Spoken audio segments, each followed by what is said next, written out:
মাননীয় chief adviser মহোদয় ইন্ডিয়ার প্রধানমন্ত্রী শ্রী নরেন্দ্র মোদীর সাথে বৈঠক করেছেন এবং বৈঠকে আমাদের সাথে যে পারস্পরিক স্বার্থ সংশ্লিষ্ট যতগুলো ইস্যু ছিল সবগুলো নিয়ে কথা হয়েছে এবং আমরা আমাদের যেগুলো স্বার্থ সংশ্লিষ্ট যতগুলো বিষয় ছিল সবগুলো বিষয়ই আমাদের চিফ অ্যাডভাইজার মহোদয় সেই মিটিংয়ে বলেছেন।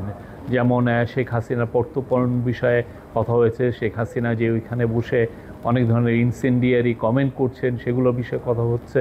তারপরে বর্ডার কিলিং নিয়ে কথা হয়েছে। আমাদের দুই দেশের মধ্যে যে গাঞ্জেস ওয়াটার ট্রিটিটা আপনি জানেন যে নতুন করে এটার এক্সপায়ার হয়েছে, নতুন করে ট্রিটিটা হওয়ার আবার কথা হচ্ছে এবং তিস্তা ওয়াটার এগুলো সবগুলো নিয়েই কথাবার্তা হয়েছে। আমি বলবো যে মিটিংটা খুবই কনস্ট্রাকটিভ, প্রোডাক্টিভ এবং ফ্রুটফুল হয়েছে।